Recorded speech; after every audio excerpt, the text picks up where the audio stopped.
Hello friends, welcome back my channel. आज हम practice set दूसरा देखने वाले हैं और इसमें हमारा इसमें यूपीपीएससी जैसे कि कुल 80 क्वेश्चन शामिल हैं और आप इसमें पूरी तरह से प्रैक्टिस कर सकते हैं। तो ये स्टार्ट करते हैं और एक्सप्लेनेशन के साथ देखेंगे। तो हमारा पहला पॉइंट है virus synthesis their protein code. विषाणु अपना प्रोटीन कोड का निर्माण कहाँ करते हैं, यानी कैसे करते हैं। तो ये होता है इनसाइड द होस्ट सेल, यानी कि पोषक कोशिका के अंदर।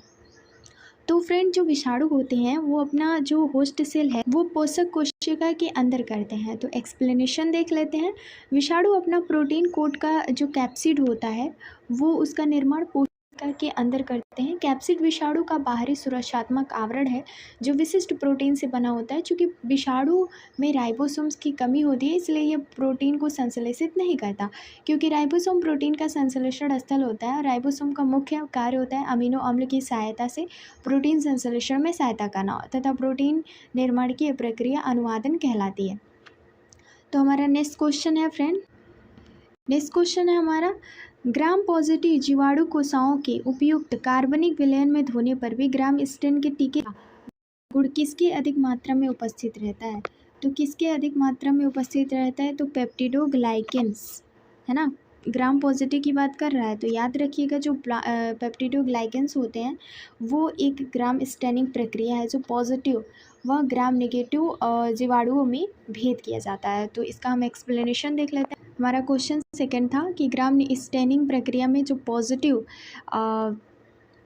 निगेटिव विषाणु में भेद किया जाता है। इसमें ग्राम पॉजिटिव विषाणु जो होते हैं वायरट ग्राम स्टेन में स्टोर कर लेते हैं, जबकि ग्राम निगेटिव जीवाणु इमिस्टोन को स्टोर नहीं कर पाते, क्योंकि ग्राम पॉजिटिव जीवाणु की मेम्ब्रेन में 14 पेप्टाइडोग्लान्स की मात्रा अधिक होती है।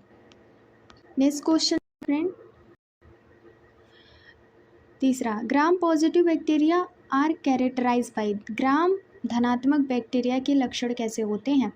तो इसमें होगा प्रेजेंस ऑफ द टेकोइक अम्ल की उपस्थिति, कोशिका भित्ति में पेप्टिडोग्लाइकेंस की अधिक मात्रा पाई जाती है। राइट, सही है। लिपिड की प्रतिशत मात्रा कम होती है, यानी कि पॉजिटिव में कम होती है और निगेटिव में ग्राम पॉजिटिव में कम होती है और ग्राम निगेटिव में ज़्यादा होती है। तो ये हमारा ये भी राइट है, यानी ऑल ऑफ द एबोव, यानी सभी होगा। नेक्स्ट क्वेश्चन है in transfer in bacteria by transformation has the following character. कायांतरण के द्वारा जीवाणु में जीन हस्तांतरण का यह लक्षण कैसा होता है।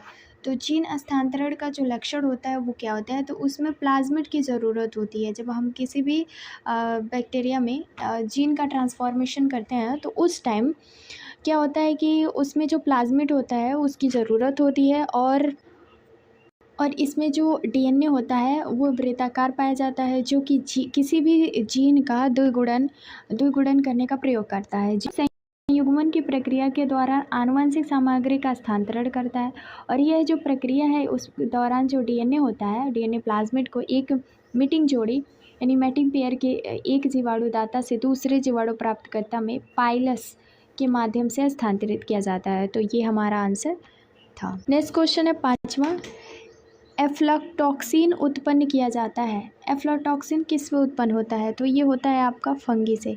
एफ्लाटॉक्सिन जो होता है वो फंगस से प्राप्त किया जाता है।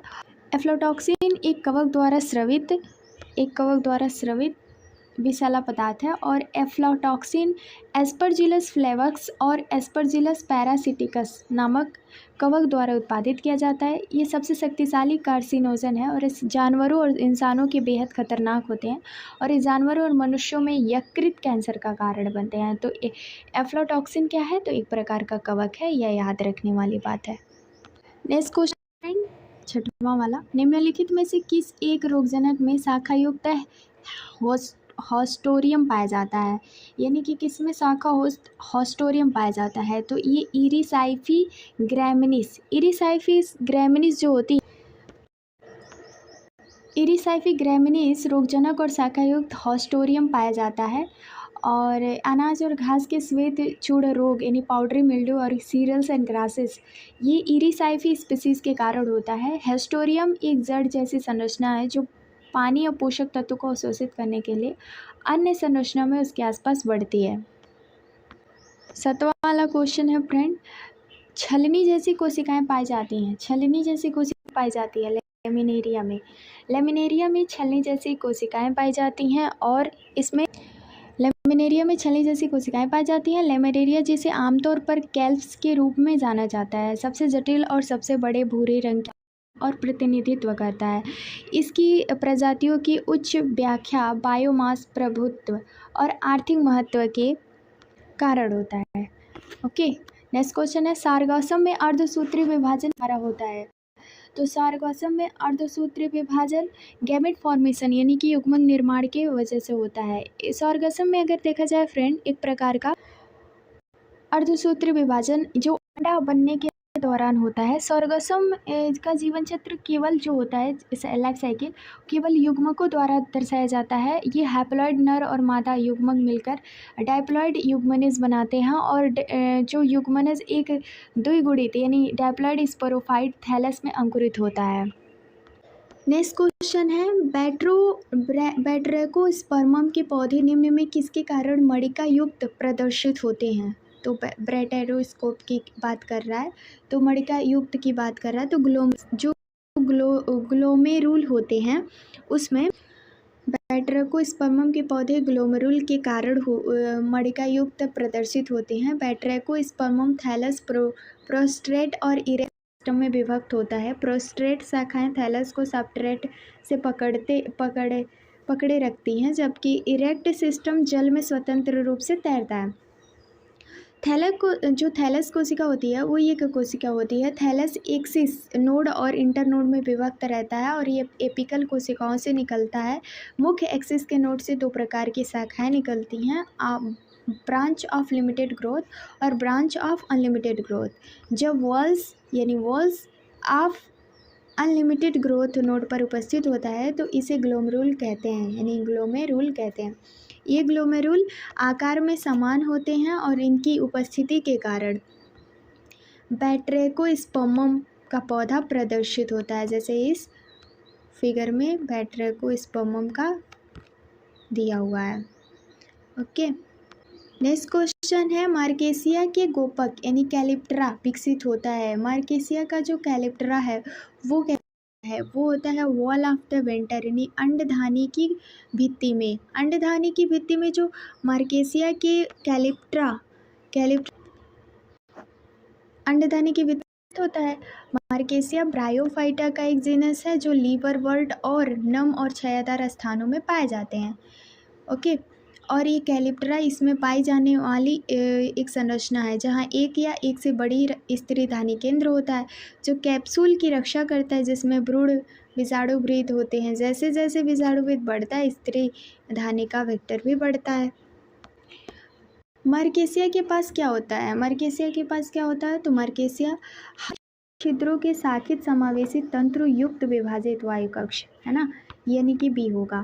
तो इसमें आपको बता दें, मार्केसिया एक पोजिशन एयर चैम्बर है। एयर चैम्बर के साथ साथ एसिमिलेटरी फिलामेंटेड पाए जाते हैं। इसके अलावा संघातित फिलामेंट के साथ एक एयरपोर भी पाए जाते हैं जो पॉलीगन के केंद्र में स्थित एक बैरल के आकार के वायु छिद्र द्वारा वायु कक्ष बाहरी वातावरण से जुड़े होते हैं। वायु कक्ष में प्रकाश संश्लेषण क्षेत्र के नीचे भंडारण क्षेत्र होता है।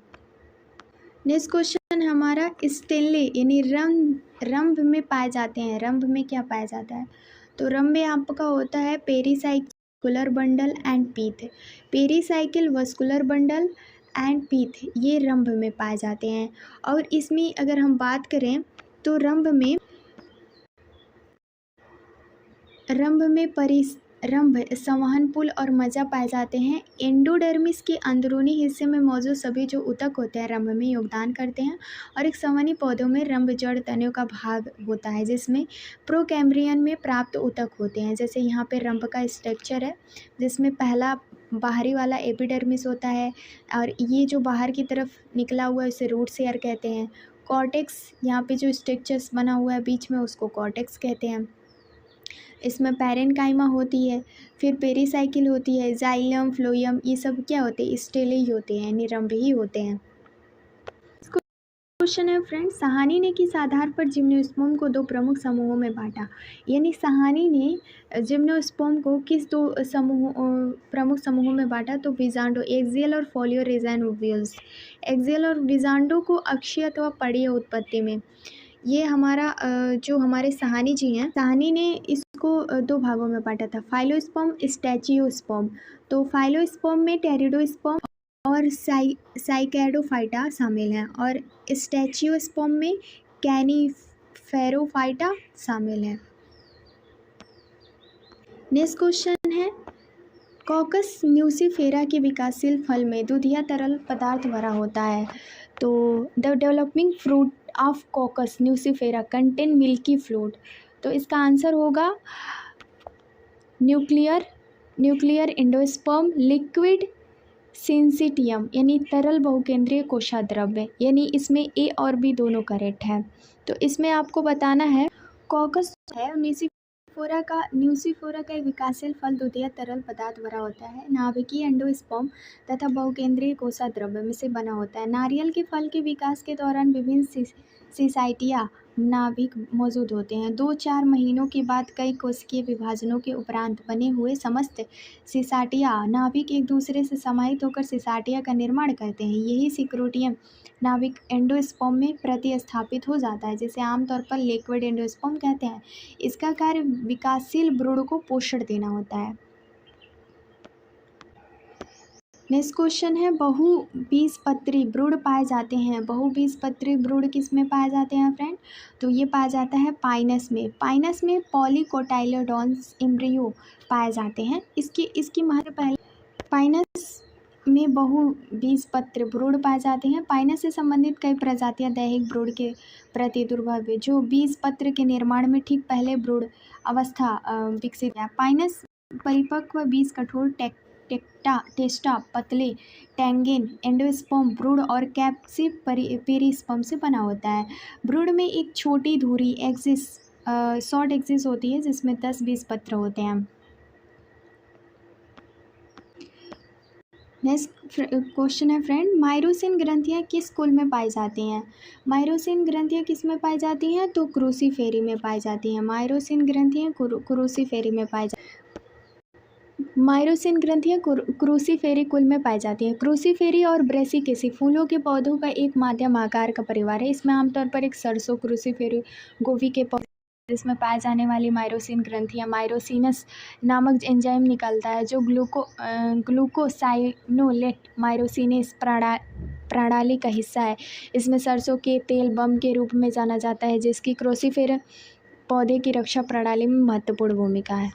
नेक्स्ट क्वेश्चन है, obliquely placed ovary epipetals condition and exile placentations is found।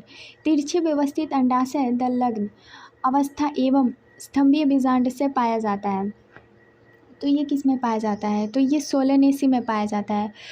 में जो होता है वो तिरछे व्यवस्थित अंडाशय और दलग्न अवस्थाएं एवं स्तंभीय बीजांड से पाया जाता है। तो ये हमें याद रखना है।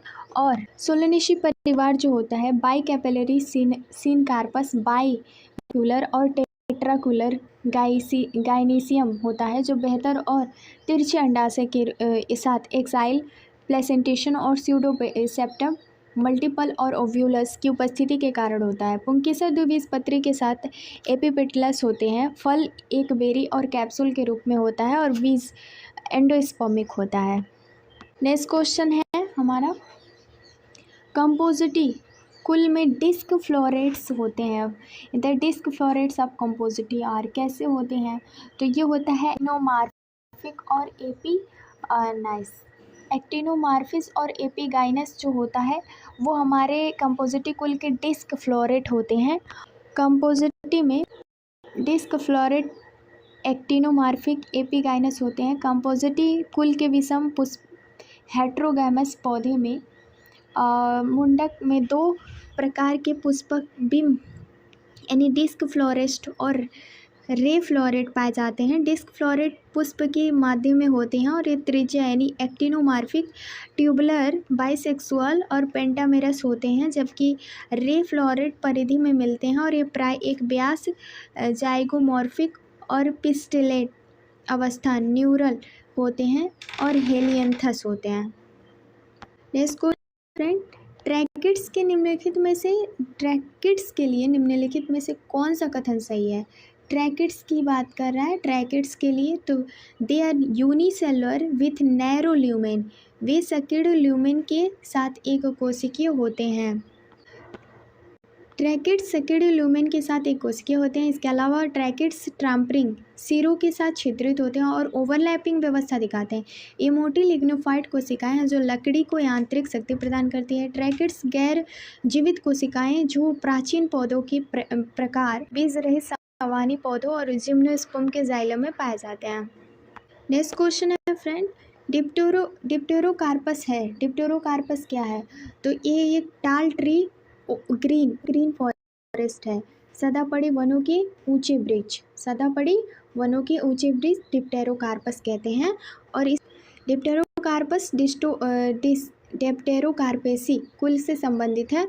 ऊंचे सीधे तनु वाला बड़ा पादप वृक्ष। स्कूल में सदस्य विश्व के उष्णकटिबंधीय तक ही सीमित रहते हैं। अधिकांश प्रजातियां मलेशिया और फिलीपींस में पाई जाती हैं। डिप्टेरोकार्पस की प्रजाति बांग्लादेश और त्रिपुरा भारत में भी पाई जाती हैं। नेक्स्ट क्वेश्चन, इंडिगोफेरा टिक्टोरिया पौधे के किस भाग में प्राप्त किया जाता है? तो इंडिगोफोरा टिक्टोरिया किस में पाया जाता है? तो ये हमारा आंसर होगा लीव्स में, यानी पत्तियों में पाया जाता है। तो इंडिगोफेरा टिक्टोरिया पौधे के किस भाग में प्राप्त होता है? तो ये होता है आपका पत्तियों में। प्राकृतिक नील के पौधे इंडिगोफेरा टिक्टोरिया से मिलती है, जिसमें पौधे की पत्तियां उपयोग में ली जाती है।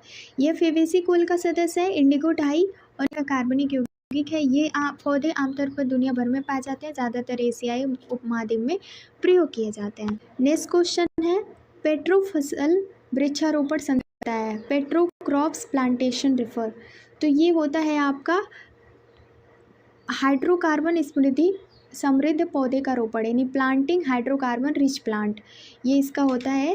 यानी कि जो क्रॉप प्लांटेशन होता है वो planting hydrocarbon in rich plant में पाया जाता है। एंड देन पेट्रोफसल वृक्षारोपण हाइड्रोकार्बन समृद्ध पौधे के रोपण को संदर्भित करता है। इसके तहत जैट्रोफा जैसे पौधे को रोपण किया जाता है। जैट्रोफा पौधे में बायोडीजल प्राप्त किया जाता है।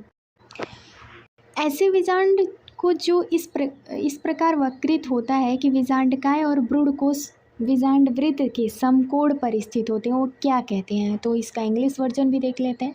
N ovule which become curved so that the nucleus and embryo lie at right angle of the funicles. So इसमें बताना है कि ऐसे जो विजांड हैं इस प्रकार के वक्रित होते हैं कि विजांडकाय और ब्रूडकोश विजांड वृत्त के समकोण पर स्थित होते हैं, तो उसे क्या कहते हैं? हेमीएनाट्रोपस कहते हैं। एक विजांड जो घुमावदार होता है ताकि नाभिक और ब्रोड जैसे प्यूनिकल के समकोण पर स्थित होते हैं, उसे हेमीनोटोट्रोपस कहते हैं। उदाहरण के लिए रेनैनकुलेसी, पाइमुलेसी आदि, ये सभी फैमिली हैं।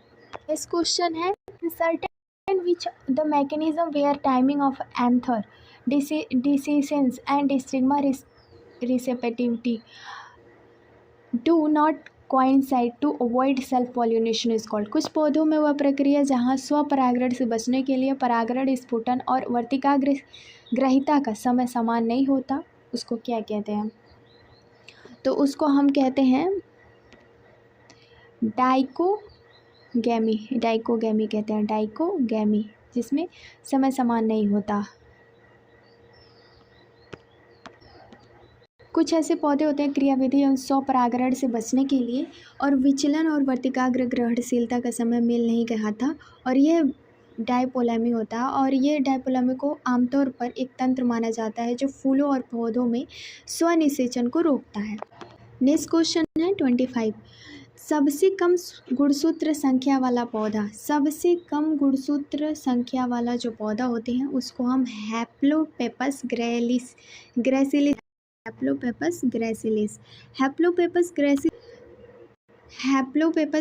जिसे आम मैकेंथेरा ग्रैसिलिस के नाम से जाना जाता है। इसमें जो डायप्लॉइड गुणसूत्र होते हैं 2n=4 केवल जोड़े में होती हैं। यह उच्च पौधों में ज्ञात सबसे कम गुणसूत्र संख्या है। नेक्स्ट क्वेश्चन है फ्रेंड, कौन सी कोशिकांग पादप कोशिका में नहीं पाया जाता है? तो सेंट्रियोल्स नहीं पाए जाते क्योंकि ये जंतु कोशिका में है। नेक्स्ट क्वेश्चन है,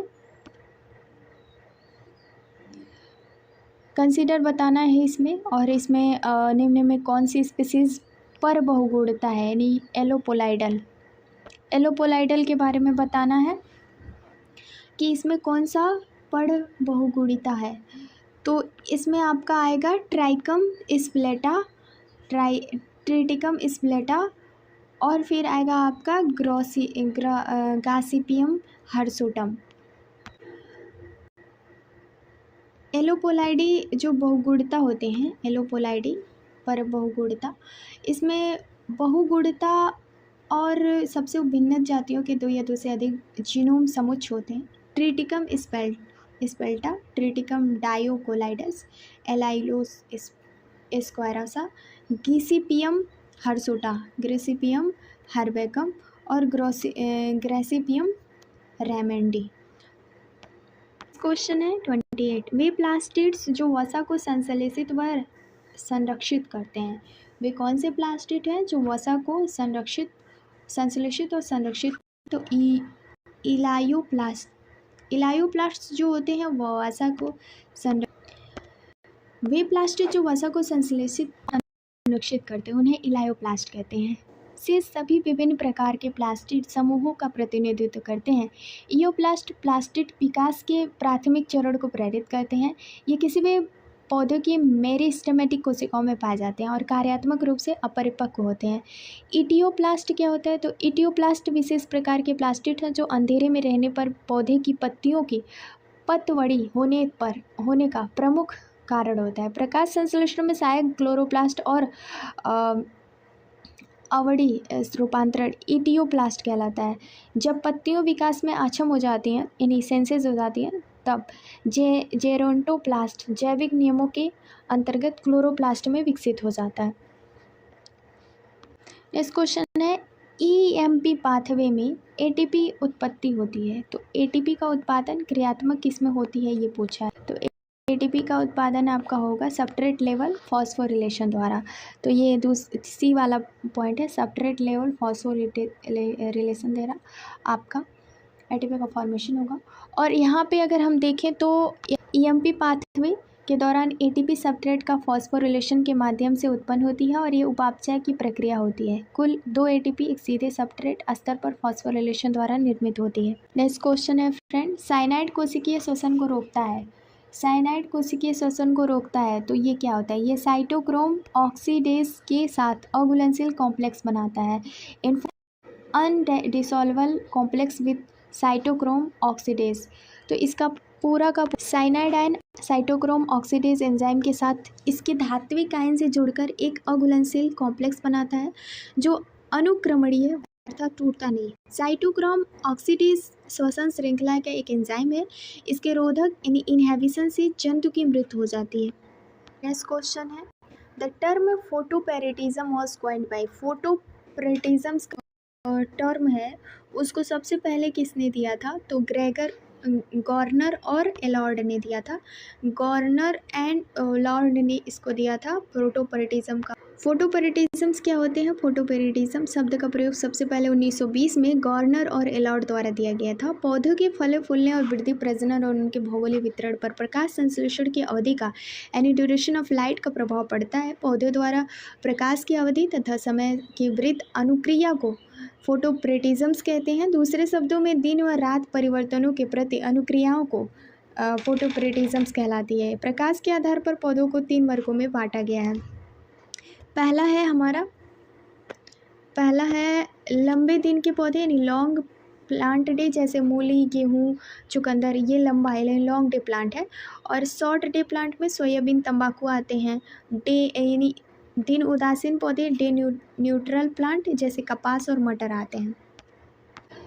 नेक्स्ट क्वेश्चन है, निम्न में कौन सा तत्व रूबिस्को का कोफैक्टर है? रूबिस्को का कोफैक्टर कौन सा तत्व है?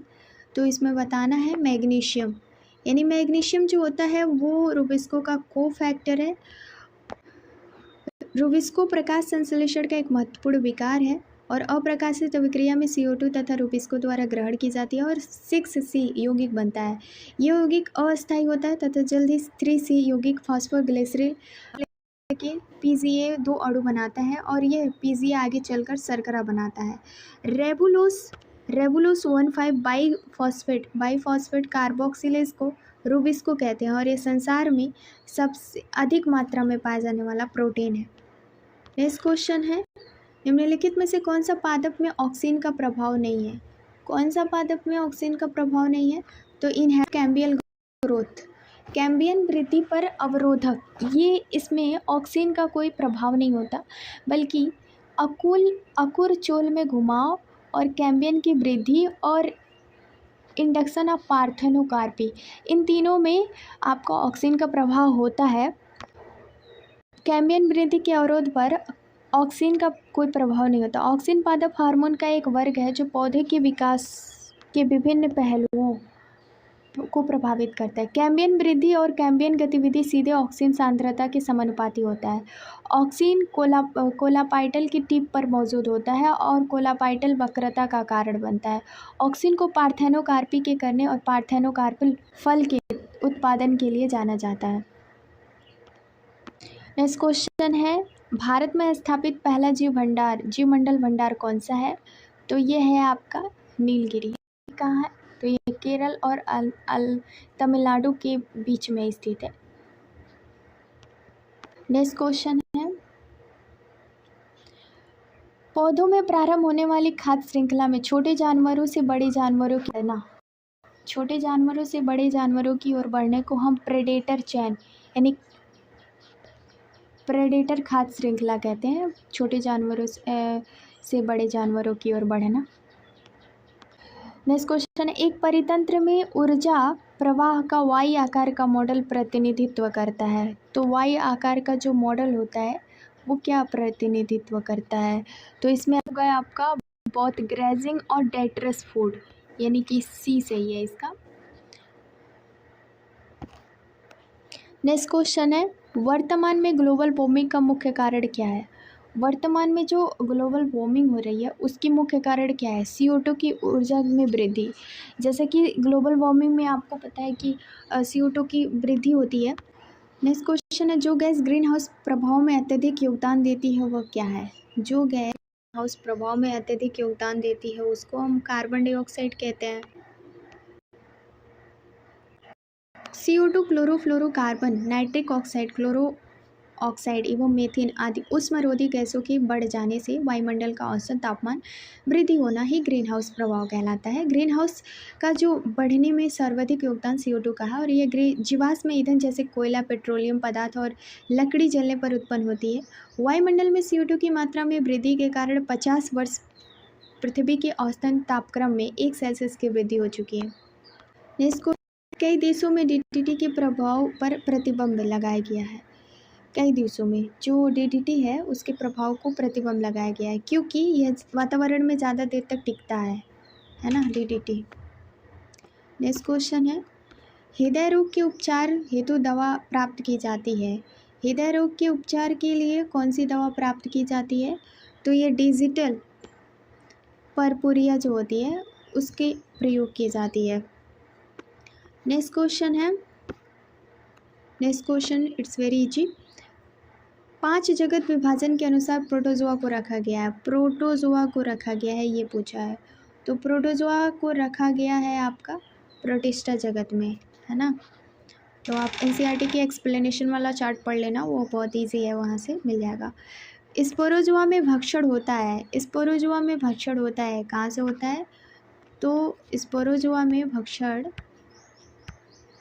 बाई माइक्रोस्पोर्स के द्वारा होता है। स्पोरोजोआ में भक्षण, स्पोरोजोआ में एपी कॉम्प्लेक्सा के स्पोरोजोआ के सभी चरणों के पेलिकल्स द्वारा निर्मित एक अंग है। यह 2 संकेंद्रित वलय से बना होता है जिसमें आंतरिक वलय बाहरी वलय की पेलिकल झिल्ली के संग्रहण से मेल खाता है। स्पोरोजोआ में भक्षण सूक्ष्म रंध्रों द्वारा होता है। प्लाज्मोडियम को ट्रोफोजोइट क्या होता है? प्लाज्मोडियम का जो ट्रोफोजोइट होता है वो क्या होता है? तो इरिथ्रोसाइट्स ऑफ ह्यूमन के इरिथ्रोसाइट में होता है। जो प्लाज्मोडियम का ट्रोफोजोइट है वो ह्यूमन के प्लाज्मोडियम का ट्रोफोजोइट मनुष्य के इरिथ्रोसाइट में रहता है। प्लाज्मोडियम एक प्रोटोजोआ परजीवी है, मनुष्य को संक्रमित करता है और यह परजीवी के कारण होने वाली बीमारी है जो संक्रमित मादा एनोफिलीज मच्छर के काटने से फैलती है।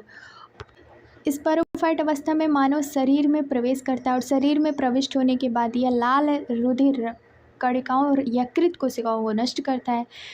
में आरबीसी नष्ट होने से हीमोज्वाइन नामक विषैला पदार्थ बनता है जिसके कारण कपकपी और तेज बुखार चढ़ता है।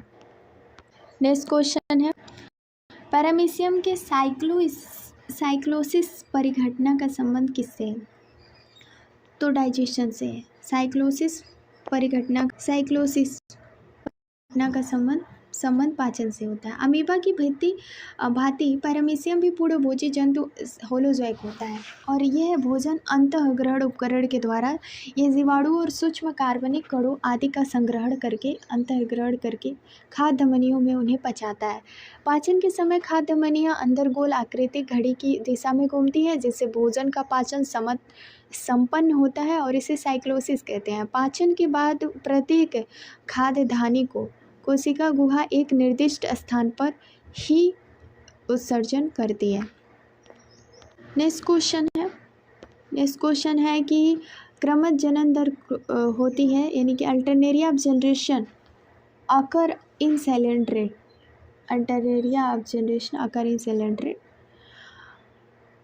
क्रमश जनन दर होती है सिलेंड्रेट में और sporophytic and gametophytic stage replace each other. Sporophyte और गैमेटोफाइट अवस्था आपस में परिवर्तित होती है। तो हमें इन कथन का आंसर बताना है।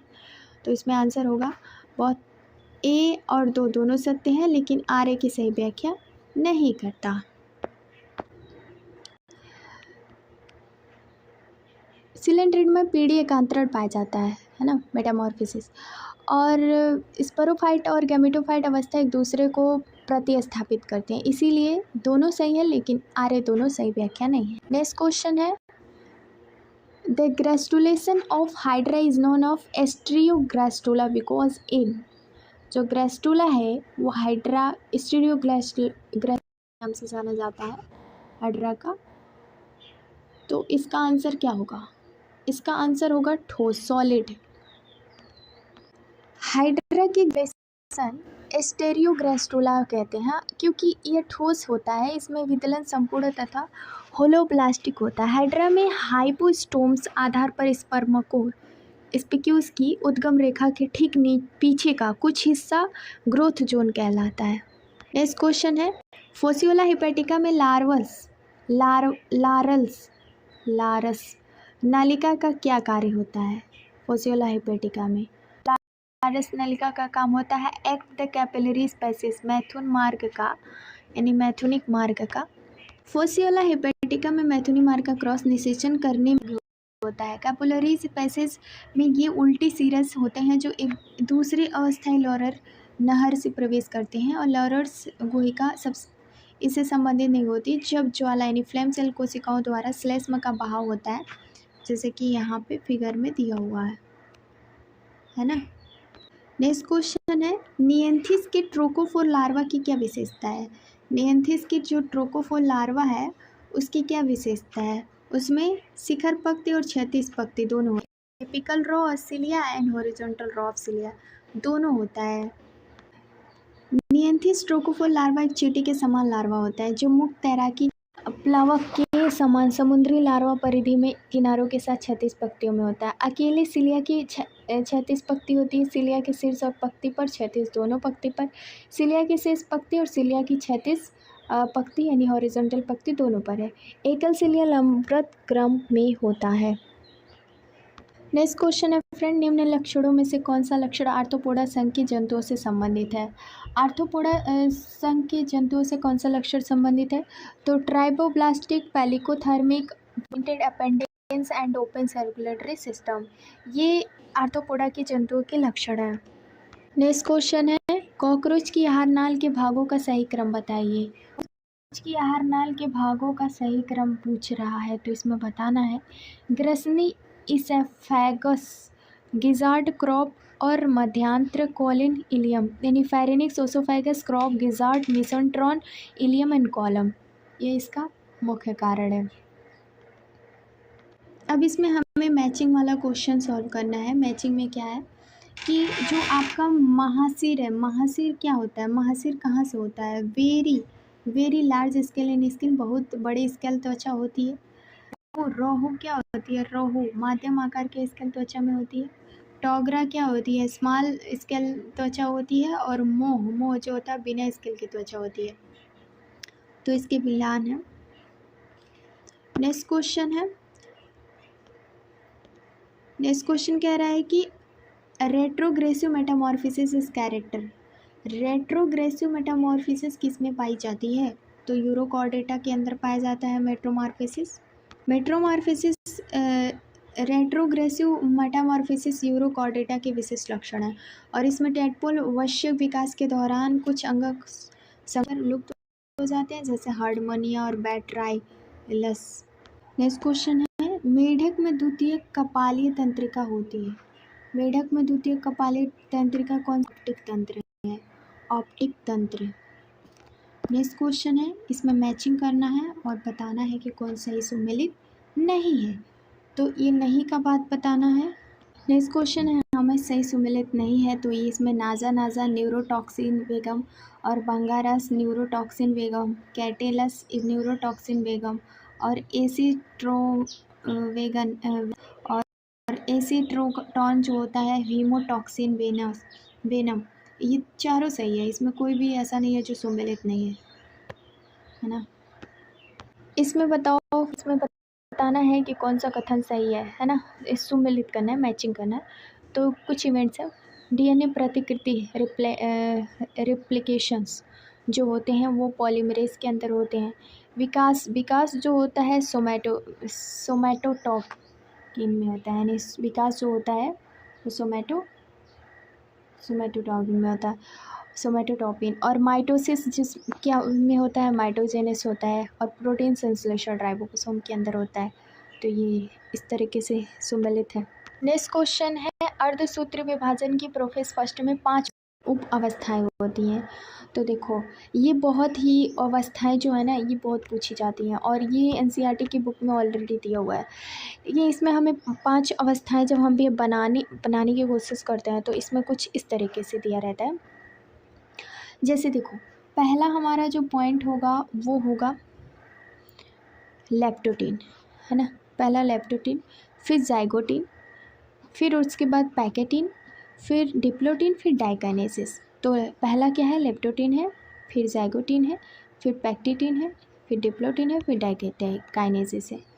तो इस तरीके से हम इसको याद कर सकते हैं। नेक्स्ट टॉपिक है हमारा, एक कोडॉन प्रतिनिधित्व करता है। तो एक कोडॉन जो प्रतिनिधित्व करता है वो क्या करता है, वो डीएनए के खंड 3 क्षारों का सेट, यानी कि एक कोडॉन प्रतिनिधित्व करता है। अब यहाँ पे हमें करना है, तो सुमेलित क्या करना है, जेनेटिक कोड। सबसे पहले जेनेटिक कोड किसने देखा, है ना, किसने देखा, जेनेटिक बात कर रहा है तो सबसे पहले जेनेटिक कोड नीरेनबर्ग और मिथाई ने देखा था, इसकी खोज की थी। Synthesis of artificial genes Khorana ने इसको देखा था, सिंथेसिस किया था। DNA and RNA hybridisation in situ, DNA और आरएनए पॉड्यूल एंड गॉल ने देखा था। और फेनोमेनन ऑफ ट्रांसडक्शन, फेनोमेनन जो परिघटना है वो नीरेनबर्ग जिंडर और लेडरबर्ग ने इसको बताया था। नेक्स्ट क्वेश्चन है फ्रेंड, लिंकेज शब्द का प्रयोग सर्वप्रथम किसके द्वारा किया गया था। लिंकेज शब्द का प्रयोग सबसे पहले थॉमस हंट और मॉर्गन के द्वारा किया गया था। लिंकेज शब्द बार बॉडी का निर्माण होता है। बार बॉडी का निर्माण किस में होता है, तो लड़कियों में एक्स गुणसूत्र में होता है बार बॉडी का निर्माण। और कितना होता है तो हमेशा बताना 0, नहीं 1 होता है, 1। है बायोजेनेटिक्स नियम किसने प्रतिपादित किया था। बायोजेनेटिक्स नियम हैकेल ने प्रतिपादित किया था बायोजेनेटिक्स। यहाँ पर एक आ गया मैचिंग करने की, तो मैचिंग हम करेंगे और इसमें बताएंगे कौन सा सही है। तो कार्बोहाइड्रेट्स जो होता है वो इंसुलिन से संबंधित है, कार्बोहाइड्रेट मेटाबॉलिज्म जो है वो इंसुलिन से संबंधित है। और फिर fatty acid oxidation beta oxidation से संबंधित है। और कैरोटीनिड जो कैरोटीन हो जो होता है हेयर से संबंधित है। हेपेरिन जो है एंटीकोगुलेट से संबंधित है। नेक्स्ट है हमारा ऑक्जेलेट कोशिकाएं स्रावित करती हैं। ऑक्जेलेट कोशिकाएं जो होती हैं वो स्रावित करती हैं HCl इन स्टोमच, आमाशय में हाइड्रोक्लोरिक अम्ल। स्टेटमेंट्स कथन सत्य बताना है, विच स्टेटमेंट इज ट्रू। सो इसमें बताना है कि कौन सा कथन सही है। तो कॉर्डेट्स में रुधिर का बहाव पुष्टवाहिनियों में पीछे की ओर होता है। इन कॉर्डेट्स ब्लड फ्लो पोस्टीरियर इन डॉर्सल ब्लड वेसल्स के थ्रू में होता है। और इसको हम डिटेल में देख लेते हैं। कॉर्डेट्स रुधिर का बहाव पुष्टवाहिनी डॉर्सल ब्लड वेसल्स के पीछे की ओर होता है।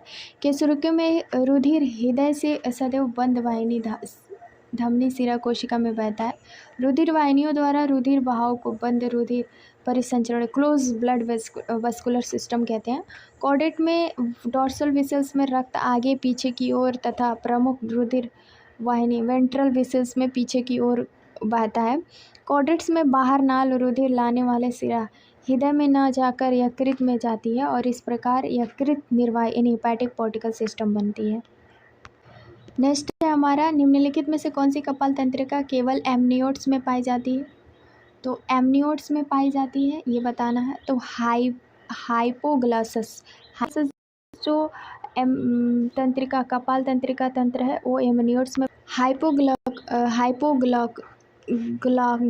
ग्लासल कपाल केवल एमनियोट्स में पाई जाती है। यह 12th कपाल तंत्रिका होती है। हाइपोग्लॉगस तंत्रिका जीभ की गति को सक्षम बनाती है और ये मांसपेशियां मुंह से पदार्थों को निगलने में और पदार्थों को इधर उधर लाने में तथा बोलने में मदद करती है। नेक्स्ट क्वेश्चन है अनुकंपी तंत्रिकाओं में टर्मिनल न्यूरोट्रांसमीटर क्या होता है।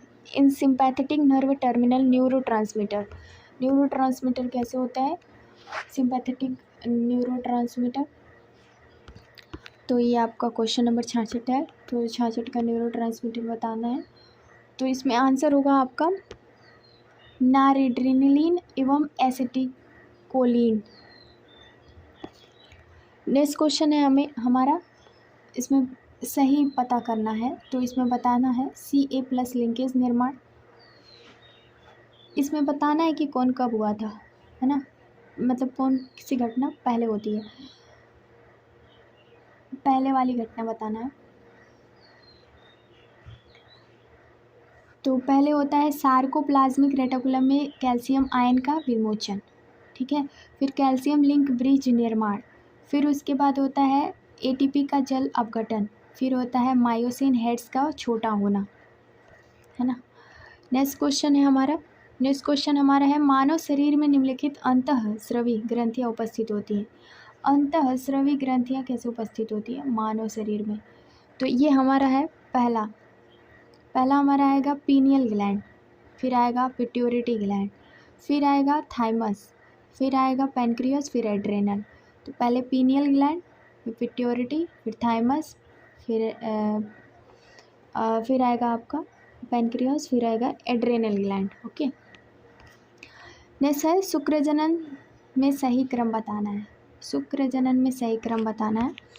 तो इसमें सही क्रम spermatogonia, spermatocytes, spermatids and spermatozoa, ये है सही क्रम।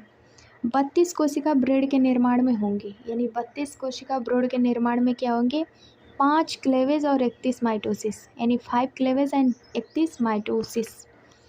True placenta is found. True placenta किस में पाया जाता है। तो ट्रू प्लेसेंटा मेमल में पाया जाता है, यानी मेमल एक्सेप्ट मेटाथेरिया को छोड़कर शेष स्तनियों में पाए जाते हैं ट्रू प्लेसेंटा, है ना। मेटाथेरिया को छोड़कर शेष स्तनधारियों में पाए जाते हैं वास्तविक अपरा।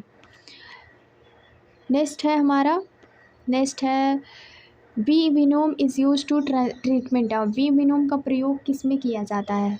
तो वी विनोम का प्रयोग किस में किया जाता है, तो गठिया के रोग के लिए किया जाता है इसका प्रयोग। अब यहाँ कुछ मिलान करने के लिए फ्रेंड्स, मिलान हम करेंगे और इसमें देखेंगे कि कौन सा किससे संबंधित है। तो हम देख लेते हैं किससे कौन से संबंधित है।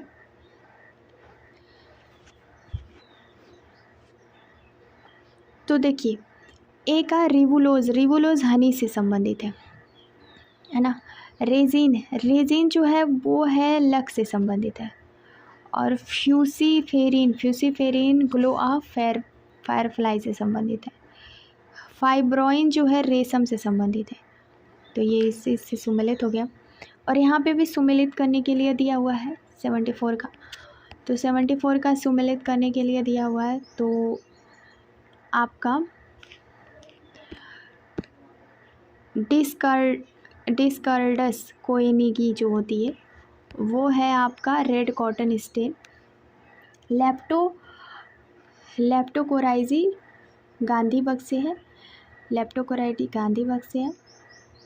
और बर्राडा पिक्टेंट ये पेंटेड बग से है। टर्कनिडिया लक्का जो है वो आपका स्किल किट से संबंधित है ना। वहाँ पे दिया था इसलिए थोड़ा दिक्कत हो रहा था। नेक्स्ट क्वेश्चन है, अमीबा के स्यूडोपोडिया के कसाब गोपक का निर्माण होता है। तो अमीबा के स्यूडोपोडिया के गोपक का निर्माण किस में होता है? एक्टोप्लाज्म में होता है। तो अमीबा का जो स्यूडोपोडिया के कसाब गोपक हैं वो एक्टोप्लाज्म में होता है। नेक्स्ट है, सक्टोरिया इज क्लासेस ऑफ फाइलम। सक्टोरिया किस में पाया जाता है? तो ये प्रोटोजोआ वाला पार्ट है। सक्टोरिया किस में पाया जाता है? तो प्रोटोजोआ में पाया जाता है सक्टोरिया। नेक्स्ट क्वेश्चन है, बायोल्यूमिनेंस इज एक्सहैबिटेड। बायोल्यूमिनेंस किस में पाया जाता है? तो सीरेटियम द्वारा बायोल्यूमिनेंस पाए जाते हैं। सीरेटियम। नेक्स्ट है, इनमें से कौन त्रिस्तरीय जंतु है? त्रिस्तरीय जंतु की बात कर रहा है। त्रिस्तरीय, आपने त्रिस्तरीय में हिरोडिनेरिया को देखा होगा, स्कैरिस को देखा होगा और टीनियसोलियम को देखा होगा। ये तीनों ऐसे जंतु हैं जो ट्राइब्लास्टिक होते हैं, है ना। Fixation of papillae are found. Papillae का फिक्सेशन किस में होता है? तो एसिडियन लार्वा में पाया जाता है। एसिडियन लार्वा में आपका फिक्सेशन पैपिली पाया जाता है। ओके, अब लास्ट क्वेश्चन है हमारा, एंटमीबा हिस्टोलेटिका में उत्सर्जन किसके द्वारा होता है? एंटमीबा हिस्टोलेटिका में उत्सर्जन किसके द्वारा होता है? तो जनरल सरफेस ऑफ बॉडी, यानी कि जनरल बॉडी सरफेस की शरीर की सतह से सामान्य, क्योंकि जो एंटमीबा हिस्टोलेटिका है ना फ्रेंड्स, वो एक प्रकार का परजीवी है। और याद रखना उसमें कंट्रैक्टाइल वैक्यूल्स नहीं होते, वो अनुपस्थित होते हैं।